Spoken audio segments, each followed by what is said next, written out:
नमस्कार मंडळी. तर आज आपण आलेलो आहोत डिंबे धरणामध्ये, ज्या मंदिराला जलसमाधी मिळाली होती. असं मंदिर पाण्याच्या बाहेर आलेले. चला, व्हिडिओमध्ये खूप खास आहे, शेवटपर्यंत पहा. कुठलाही माहिती नाही, सुरुवातीलाच या देवाचं दर्शन होतं म्हणून हे देवाचं दर्शन घेतोय बस. म्हणजे या याच्यामध्ये एंट्री करताच पहिल्यांदाच आपल्या मूर्ती दर्शन राईट होतं. साईडला हीच Right मूर्ती दिसते side. आपल्याला. अगदी बरोबर. हो.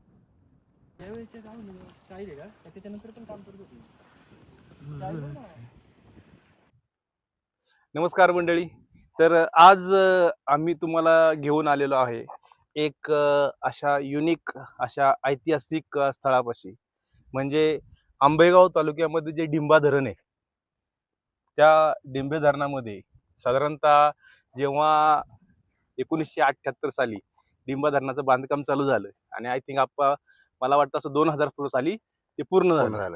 पण जेव्हा धरणाचे दरवाजे बंद केले त्यानंतर धरणाचे दरवाजे बंद केल्यानंतर जो पाण्याचा साठा झाला, त्यामध्ये या मंदिराला, आपल्या पाठीमागे तुम्ही पाहत असाल की या मंदिराला जलसमाधी मिळाली. पण हे मंदिर दरवर्षी आपल्याला उन्हाळ्यामध्ये जेव्हा पाणी कमी होतं त्यावेळेस पाहायला भेटतं. पण राहिला विषय मंदिराचा, हे मंदिर कशाचं आहे? हे मंदिर जैन पंथीयांचं मंदिर आहे आणि यामधील जी मूर्ती होती तिची प्रतिष्ठापना धरणाच्या कडेलाच दुसरं मंदिर बांधून तिथे पुन्हा प्रतिष्ठापना केली गेलेली आहे. साधारणतः असं इतिहासामध्ये या मंदिराची नोंद आहे की साधारणतः 12व्या शतकातील किंवा 13व्या शतकातील किंवा त्याही पेक्षा जुनं यादवकालीन असं हे मंदिर असू शकतं. आता या मंदिराबद्दल अजून ह्या मंदिराचं बांधकाम पाहिलं, आज थोडीशी पडझड झाली आहे, परंतु साधारणतः 1990च्या दशकामध्ये जे जलसमाधी भेटली, दरवर्षी पाण्यामध्ये साधारणतः 6 ते 7 महिने राहते आणि पुन्हा उन्हाळ्यामध्ये आपल्यास साधारणतः मार्च नंतर पाहायला भेटते. तरी अजूनही या मंदिराची आपल्याला भव्यता आणि भक्कमपणा दिसून येते. चला, आपण या मंदिरामध्ये आतमध्ये जाऊन पाहूया कशा प्रकारचं आहे. एवढे वर्षानुवर्ष हे मंदिर पाण्यात जात आहे आणि आता ह्या थोडासा पुढचा भाग पाहून घ्या इकडे. तर हा याचे अवशेष काही पडलेले तुटलेले आहे. पुढचा भाग थोडा तुटलेला आहे. थोडस इकडे येतो, मला आतमध्ये दाखवतो. दगडी अवशेष आहे. अगदी मंदिरात जर पाहिलं तर स्टार्टिंगलाच एंट्रीमध्ये एक सरस्वतीची मूर्ती आहे दरवाजाच्या वरती आणि खूप छान असं कोरीव काम केलेलं आहे. अगदी दगडामध्ये जर पाहिलं, अगदी उल्लेखनीय असं, म्हणजे त्या काळी कसं काय करत असतील एवढं कोरीव काम, अगदी म्हणजे आपण विचारही करू शकत नाही.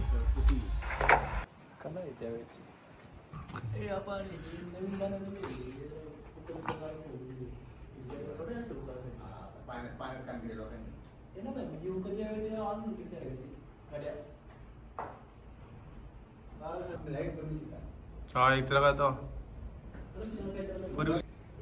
2-4 बाहेर थांबा सांगा.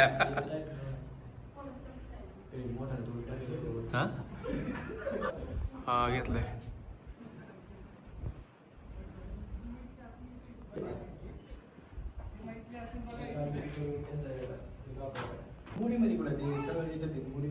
मोडी नेट बघ.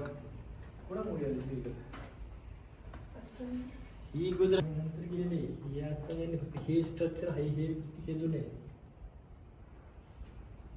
दगड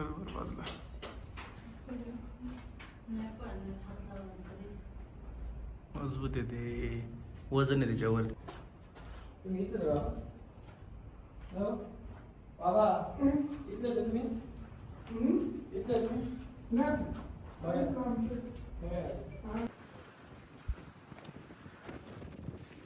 सांगायला म्हणताय ना तुझ्या गावातल्या तुझ्या घराची इट आहे का ही बघ बाबा.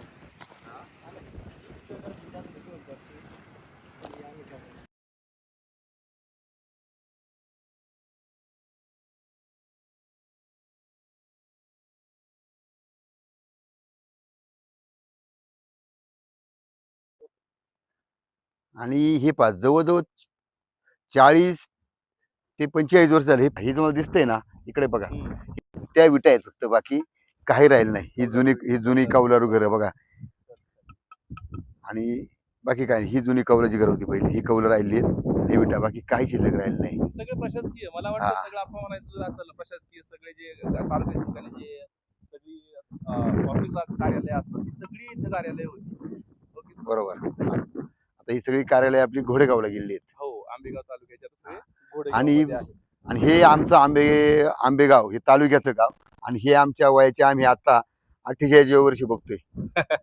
आम्ही पहिल्यांदा पहिल्यांदा बघतोय. ते बी पहिल्यांदा पाणी आलोय कमी इथे. झालं म्हणून आम्ही पहिल्यांदा आलो. क्युरिओसिटी साठी म्हटलं चला, आणि खूप दिवसासाठी पाहिलं कमीत पण कमी होतं, आपलं reel पण पाहिले तालुक्याचं गाव होते. तरी आपल्याला माहिती असावं म्हणून आम्ही आज पहिल्यांदा इकडे आलेलो आहे. तालुक्याचा इतिहास माहित असावा. हा. थोडे तिकडे अवशेष आहेत, थोडे आपण तिकडे जाऊया, इकडे एक ते बारीक पण छोटं पाहूया. मंदिर आहे, ते एक पाहूया.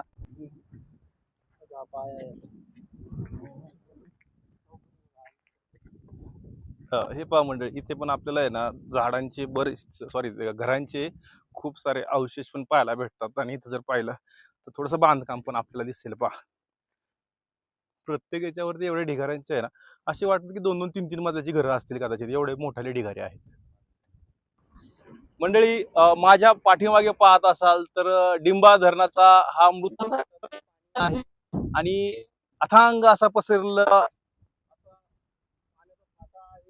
आजूबाजूला 150 ते 200 घरं असतील, एवढे त्यांचे अवशेष आहे. काही घरांचे अजून पाय दगडी पाया घातले. म्हणजे जर पाहिलं मंडळी, मंदिराचेही अवशेष आहे इथे. भगवान शिवशंकर यांची पिंड आहे, म्हणजे नक्कीच हा मंदिराचा अवशेष आहे. मंदिराचे अवशेष जास्त काही आपल्याला माहिती नाहीये. नक्कीच इथे एक छोटीशी मूर्ती आहे, देवाची मूर्ती आहे. तर कुणीतरी म्हटलेलं आहे, कुछ पाने के लिए कुछ खोना पडता है. सही आहे, अलग लक्षात. सही आहे. तर जवळजवळ ही 150 गावाला जलसमाधी भेटली त्या टायमिंगला, आणि ह्या घरांना पाण्यासाठी- घरांना घरांना. नमस्कार, मी doctor Atul Sable. ABS news मराठीमध्ये आपलं स्वागत आहे. आपण आता आलो आहोत आंबेगाव तालुक्यातील हुतात्मा बाबू गेनू जलाशय म्हणजे टिंबे धरणातील या ठिकाणी एक मंदिर आहे, पुरातन काळातील आहे. या ठिकाणी पाण्याचा प्रमाण कमी झाल्यामुळं हे मंदिर दिसू लागले आहे, आणि पर्यटक अनेक या ठिकाणी येत आहेत. या पर्यटकांची काय भूमिका आहे, त्यांचं काय मत आहे, आपण त्यांच्याकडून जाणून घेणार आहोत. नमस्कार. आम्ही पेड गावाहून आलेलो आहोत, आणि जसं हे जे मंदिर आहे, जलसमाधी भेटलेली, आणि रील्सवर पाहतो आपण किंवा सोशल मीडियावरती पाहतो की मंदिर पाण्याच्या बाहेर आलेलं आहे. प्रत्येकाच्या मनामध्ये क्युरिओसिटी असते किंवा मंदिर कसं आहे, काय आहे, पाण्यासाठी जावं. त्याच ते क्युरिओसिटी घेऊन आम्ही इथे आलेलो आहोत. आणि मंदिर पाहिल्यानंतर अगदी म्हणजे एवढं साधारणतः एक 30-35 किलोमीटर अंतर इथे आलो, आणि खरंच मनाला पाहून समाधान वाटलं की अजूनही अशा वास्तू ज्या पाण्यामध्ये राहून पण टिकतात. आजकाल जर पाहिलं तर आपला या वर्षी बांधलेला पूल दुसऱ्या वर्षी पडतो. जर पाहिलं तर हे साधारणतः डिंबे धरणाचं बांधकाम साधारणतः 1978 साली चालू झालं, आणि 2000 साली त्याचे दरवाजे बंद केले, म्हणजे पाण्याचा जलसमाधी भेटली. साधारणतः त्याच्या अगोदरपासून मी म्हणेल साधारणतः एक 30 वर्षाच्या आसपास हे पाणी दरवर्षी पाण्याच्या खाली मंदिर जाते. आणि दरवर्षी पाण्याचे म्हणजे उन्हाळ्यामध्ये आपल्याला ते मंदिर पाहण्याची संधी भेटते. आणि आज जर तुम्ही पाठीमागे पाहिलं ते अजूनही उभं आहे, बऱ्यापैकी सुस्थितीत आहे. म्हणजे यामध्ये बांधकामाची जी भक्कमपणा आहे तो पण दिसून येतो, एक ऐतिहासिक वारसा पण दिसून येतोय आपल्या याच्यामध्ये. आजूबाजूला जे पाहिले तर घरांचे अवशेष दिसून येतात, त्यांचे पाया असतील, किंवा ज्या जुन्या काळामध्ये ज्या चपट्या विटा बांधलेल्या असतात बांधायची, घर बांधायला, त्या पण आहेत. म्हणजे असे सगळे अवशेष दिसून येतात. आणि असं म्हटलं जातं की हे डिंबा बुद्रुक गाव आहे, आणि इथे हे प्रशासकीय गाव होतं, म्हणजे सगळ्या तालुक्याचा प्रशासकीय कारभार. आता जसं घोडेगाव आहे हा, हे म्हणजे थोडक्यात आपला इथलाच का, म्हणजे आपलं जे आंबेगाव तालुक्याचा प्रशासकीय कारभार जो घोडेगाव आहे, म्हणजे थोडक्यात आंबेगाव तालुक्याचा प्रशासकीय कारभार पहिला इथंच होता. पण या इथं जलसमाधी भेटल्यामुळे, याला म्हणजे पाण्याखाली गेल्यामुळे आता सगळा प्रशासकीय कारभार आपला घोडेगावला होतोय. म्हणजे जे आंबेगाव नाव जे अस्तित्वात आहे ते थोडक्यात हे आहे, म्हणजे तालुका आंबेगाव हा, नावाने हा. ओळखला जातो, परंतु तो नसताना आता हे एक नाव आहे फक्त. असं म्हणू शकतो आपण की बाबा आता फक्त नावावर, फक्त नावच आहे आंबेगाव. फक्त नाव आहे, फक्त त्याचं तहसील घोडेगावला आहे. जसं प्रत्येक याच्यामध्ये असतं, जुन्नरचं तहसील जसं जुन्नर गाव आहे, खेडचं असेल तर खेड आहे, पण आंबेगावला असा पर्टिक्युलर आंबेगाव हे गाव नाहीये ते हे गाव आहे का? हा, नाही, हे डिंबा बुद्रुक आहे म्हणतात. मग कदाचित आंबेगाव मध्येच इन्क्लूड होते का हे मला जास्त माहित नाही या याच्यामध्ये. ठिकाणी अजून एक पर्यटक आहेत, त्यांच्याकडून आपण जाणून घेणार आहोत की काय तुम्हाला कसं वाटतं या ठिकाणी आल्यानंतर. या ठिकाणी आल्यानंतर जरा असं हेच वाटते, जरा चांगलंच वाटतंय. काय बोलू आता? तुम्ही हा. या ठिकाणच्या काही लोकांना काय आवाहन करणार आहात का आमच्या माध्यमातून? हा, या ठिकाणच्या लोकांनी जरूर यावं. आता मंदिर आपल्याला आहे, दर्शनासाठी इथे यावं, दर्शन घेऊन जावं इकडनं.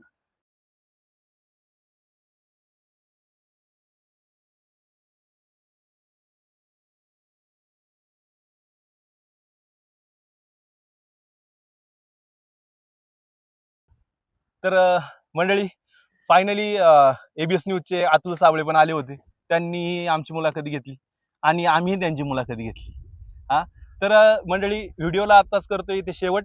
पाठीमागं खूप छान मंदिर आहे. अजूनही पाऊस पडलेला नाहीये. ज्यांना कुणाला यायचंय मंदिर पाहायला त्यांनी नक्की या, अवश्य या. आणि अगदी काय म्हणतो आपण, अतिशय खरोखर तुम्हाला छान मंदिर आहे. तुमचं मन नाराज होणार नाही. वर्थ ऑफ हो. इट आहे. म्हणजे मन अगदी आनंदी होऊनच तुम्ही घरी जाणार.